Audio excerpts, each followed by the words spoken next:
ابو زناد نے بیان کیا ان سے محمد بن حمزہ بن عمر والا سلمہ نے اور ان سے ان کے والد حمزہ نے کہ حضرت عمر رضی اللہ عنہ اپنے عہد خلافت میں انہیں زکوٰۃ وصول کرنے کے لیے بھیجا۔ جہاں وہ زکوٰۃ وصول کر رہے تھے وہاں کے ایک شخص نے اپنی بیوی کی باندی سے ہم بستری کر لی۔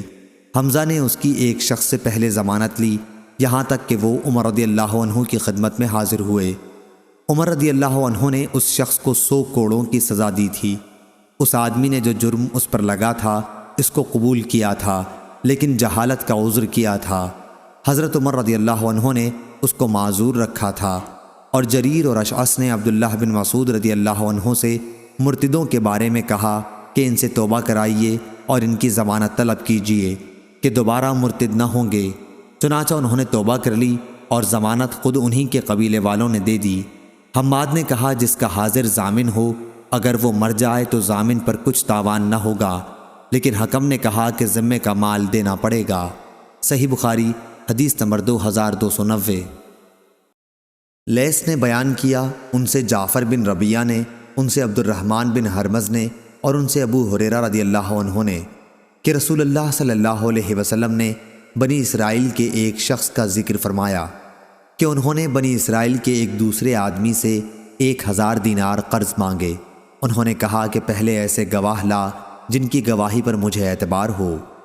قرض مانگنے والا بولا کہ گواہ تو بس اللہ ہی کافی ہے۔ پھر انہوں نے کہا اچھا کوئی ضامن لا۔ قرض مانگنے والا بولا کہ ضامن بھی اللہ ہی کافی ہے۔ انہوں نے کہا کہ تو نے سچی بات کہی۔ چنانچہ اس نے ایک مقررہ مدت کے لیے اس کو قرض دے دیا۔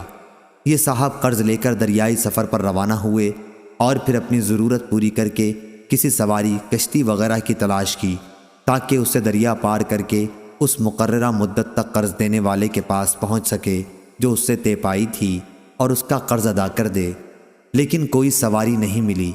آخر اس نے ایک لکڑی لی اور اس میں سوراخ کیا، پھر 1000 دینار اور ایک اس مضمون کا خط کہ اس کی طرف سے قرض دینے والے کی طرف یہ دینار بھیجے جا رہے ہیں، اور اس کا منہ بند کر دیا اور اسے دریا پر لے آئے۔ پھر کہا اے اللہ، تو خوب جانتا ہے کہ میں نے فلاں شخص سے 1000 دینار قرض لیے تھے۔ اس نے مجھ سے ضامن مانگا تو میں نے کہہ دیا تھا کہ میرا ضامن اللہ تعالیٰ کافی ہے، اور وہ بھی تجھ پر راضی ہوا۔ اس نے مجھ سے گواہ مانگا تو اس کا بھی جواب میں نے یہی دیا کہ اللہ پاک گواہ کافی ہے، تو وہ مجھ پر راضی ہو گیا۔ اور تو جانتا ہے کہ میں نے بہت کوشش کی کہ کوئی سواری ملے جس کے ذریعے میں اس کا قرض اس تک مدت مقررہ میں پہنچا سکوں، لیکن مجھے اس میں کامیابی نہیں ہوئی، اس لیے اب میں اس کو تیرے ہی حوالے کرتا ہوں کہ تو اس تک پہنچا دے۔ چنانچہ اس نے وہ لکڑی جس میں رقم تھی دریا میں بہا دی۔ اب وہ دریا میں تھی اور وہ صاحب قرضدار واپس ہو چکے تھے، اگرچہ فکر اب بھی یہی تھا کہ کسی طرح کوئی جہاز ملے جس کے ذریعے وہ اپنے شہر میں جا سکیں۔ دوسری طرف وہ صاحب جنہوں نے قرض دیا تھا اسی تلاش میں بندرگاہ آئے کہ ممکن ہے کوئی جہاز ان کا مال لے کر آیا ہو، لیکن وہاں انہیں ایک لکڑی ملی وہی جس میں مال تھا۔ انہوں نے وہ لکڑی اپنے گھر کے ایندھن کے لیے لی، لیکن جب اسے چیرا تو اس میں سے دینار نکلے اور ایک خط بھی نکلا۔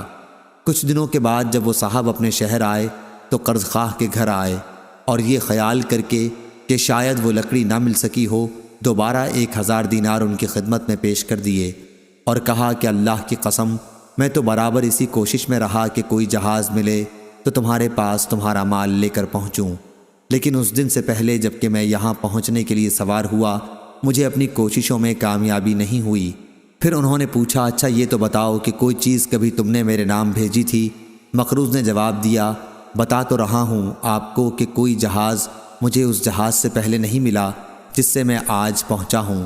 اس پر قرض خواہ نے کہا کہ پھر اللہ نے بھی آپ کا وہ قرض ادا کر دیا جسے آپ نے لکڑی میں بھیجا تھا۔ چنانچہ وہ صاحب اپنا 1000 دینار لے کر خوش خوش واپس لوٹ گئے۔ صحیح بخاری حدیث نمبر 2291۔ ابو اسامہ نے بیان کیا ان سے ادریس نے، ان سے طلحہ بن مصرف نے، ان سے سعید بن جبیر نے اور ان سے ابن عباس رضی اللہ عنہ نے کہ قرآن مجید کی آیت لِكُلٍّ جَعَلْنَا مَوَالِيَ کے متعلق ابن عباس رضی اللہ عنہ نے فرمایا کہ موالی کے معنی ورثے کے ہیں۔ وَالَّذِينَ عَقَدَتْ ایمانکم کا قصہ یہ ہے کہ مہاجرین جب مدینہ آئے تو مہاجر انصار کا ترکہ پاتے تھے اور انصاری کے ناطہ داروں کو کچھ نہ ملتا۔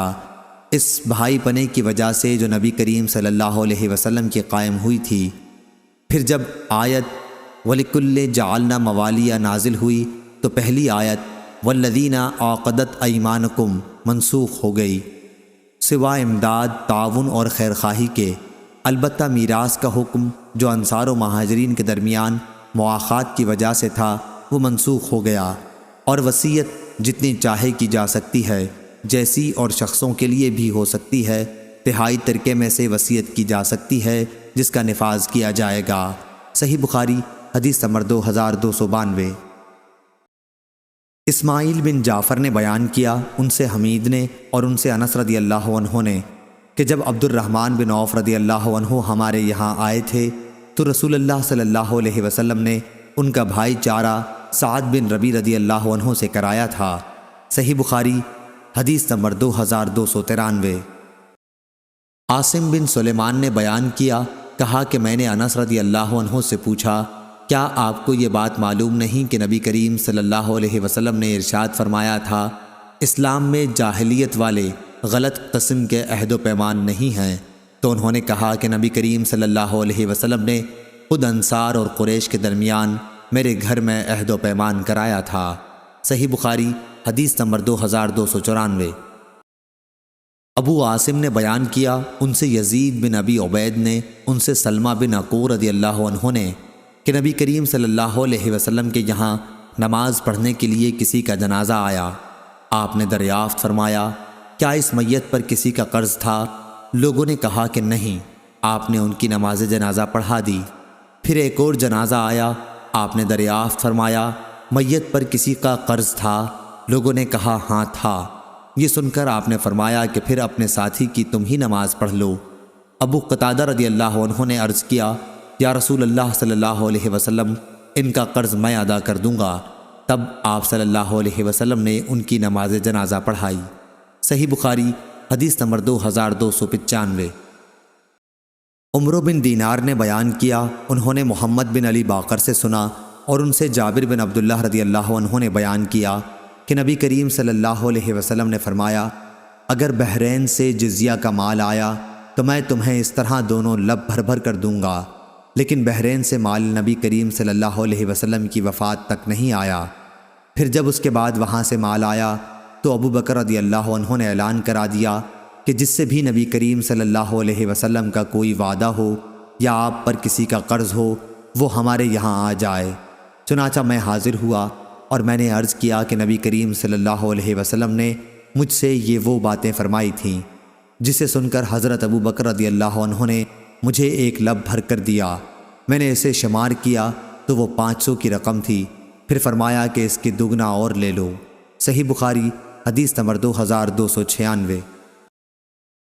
عروہ بن زبیر نے خبر دی کہ نبی کریم صلی اللہ علیہ وسلم کی زوجہ مطہرہ حضرت عائشہ رضی اللہ عنہا نے بیان کیا کہ میں نے جب سے ہوش سنبھالا تو اپنے والدین کو اسی دین اسلام کا پیروکار پایا۔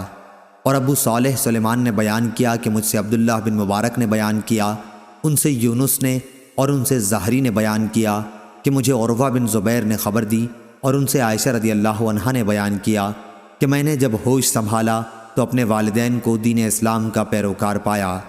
کوئی دن ایسا نہیں گزرتا تھا جب رسول اللہ صلی اللہ علیہ وسلم ہمارے یہاں صبح و شام دونوں وقت تشریف نہ لاتے ہوں۔ پھر جب مسلمانوں کو بہت زیادہ تکلیف ہونے لگی تو ابو بکر رضی اللہ عنہ نے بھی ہجرت حبشہ کا ارادہ کیا۔ جب آپ برق الغمات پہنچے تو وہاں آپ کی ملاقات قارہ کے سردار مالک بن دغنہ سے ہوئی۔ اس نے پوچھا، ابو بکر کہاں کا ارادہ ہے؟ ابو بکر رضی اللہ عنہ نے اس کا جواب یہ دیا کہ میری قوم نے مجھے نکال دیا ہے اور اب تو یہی ارادہ ہے کہ اللہ کی زمین میں سیر کروں اور اپنے رب کی عبادت کرتا رہوں۔ اس پر مالک ابن دغنہ نے کہا کہ آپ جیسا انسان اپنے وطن سے نہیں نکل سکتا اور نہ اسے نکالا جا سکتا ہے کہ آپ تو محتاجوں کے لیے کماتے ہیں، صلہ رحمی کرتے ہیں، مجبوروں کا بوجھ اپنے سر لیتے ہیں، مہمان نوازی کرتے ہیں اور حادثوں میں حق بات کی مدد کرتے ہیں۔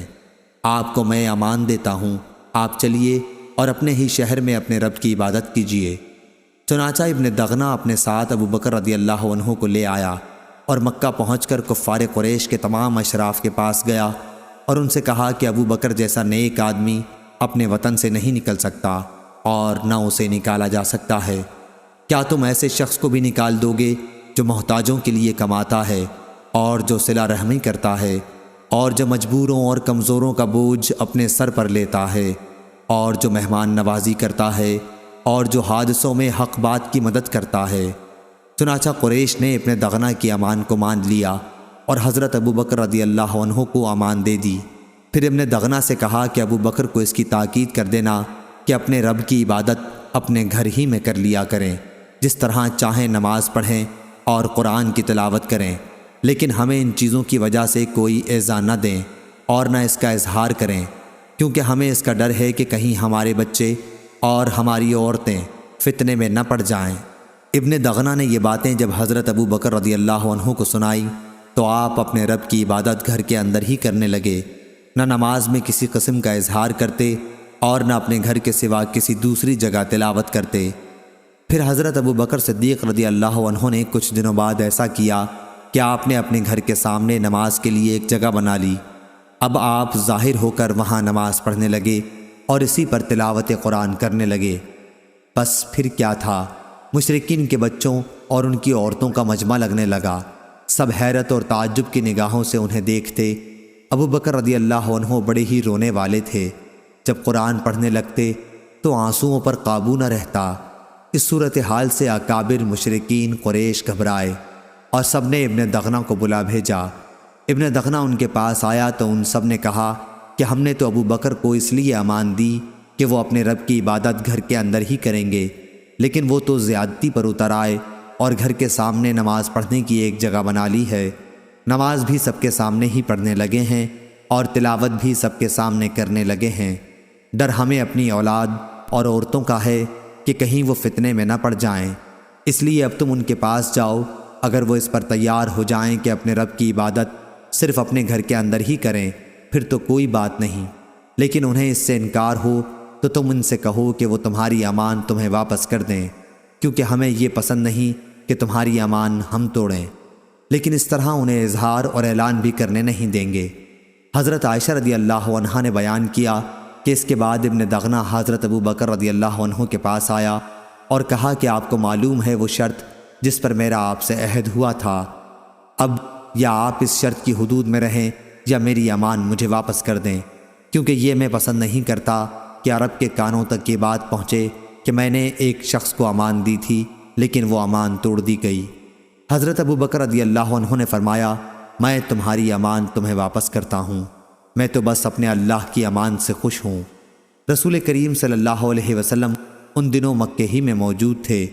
آپ نے فرمایا کہ مجھے تمہاری ہجرت کا مقام دکھلایا گیا ہے۔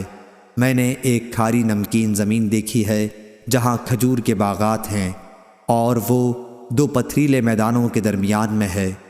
جب رسول اللہ صلی اللہ علیہ وسلم نے اس کا اظہار فرما دیا تو جن مسلمانوں نے ہجرت کرنی چاہی وہ پہلے ہی مدینہ ہجرت کر کے چلے گئے، بلکہ بعض وہ صحابہ رضی اللہ عنہم بھی جو ہجرت کر کے حبشہ چلے گئے تھے وہ بھی مدینہ آ گئے۔ حضرت ابو بکر صدیق رضی اللہ عنہ بھی ہجرت کی تیاریاں کرنے لگے تو رسول اللہ صلی اللہ علیہ وسلم نے ان سے فرمایا، جلدی نہ کرو، امید ہے کہ مجھے بھی جلد ہی اجازت مل جائے گی۔ حضرت ابو بکر رضی اللہ عنہ نے پوچھا، میرے ماں باپ آپ پر فدا ہوں، کیا آپ کو اس کی امید ہے؟ آپ صلی اللہ علیہ وسلم نے فرمایا کہ ہاں ضرور۔ چنانچہ حضرت ابو بکر صدیق رضی اللہ عنہ رسول اللہ صلی اللہ علیہ وسلم کا انتظار کرنے لگے تاکہ آپ کے ساتھ ہجرت کریں۔ ان کے پاس 2 اونٹ تھے، انہیں 4 مہینے تک وہ ببول کے پتے کھلاتے رہے۔ صحیح بخاری حدیث نمبر 2297۔ لیث نے بیان کیا، ان سے عقیل نے، ان سے ابن شہاب نے، ان سے ابو سلمہ نے اور ان سے ابو ہریرہ رضی اللہ عنہ نے کہ رسول کریم صلی اللہ علیہ وسلم کے پاس جب کسی ایسی میت کو لایا جاتا جس پر کسی کا قرض ہوتا تو آپ صلی اللہ علیہ وسلم فرماتے کہ کیا اس نے اپنے قرض کے ادا کرنے کے لیے بھی کچھ چھوڑا ہے؟ پھر اگر کوئی آپ کو بتا دیتا کہ ہاں اتنا مال ہے جس سے قرض ادا ہو سکتا ہے تو آپ صلی اللہ علیہ وسلم اس کی نماز پڑھاتے، ورنہ آپ مسلمانوں ہی سے فرما دیتے کہ اپنے ساتھی کی نماز پڑھ لو۔ پھر جب اللہ تعالیٰ نے آپ پر فتح کے دروازے کھول دیے تو آپ صلی اللہ علیہ وسلم نے فرمایا کہ میں مسلمانوں کا خود ان کی ذات سے بھی زیادہ مستحق ہوں، اس لیے اب جو بھی مسلمان وفات پا جائے اور وہ مقروض رہا ہو تو اس کا قرض ادا کرنا میرے ذمہ ہے، اور جو مسلمان مال چھوڑ جائے وہ اس کے وارثوں کا حق ہے۔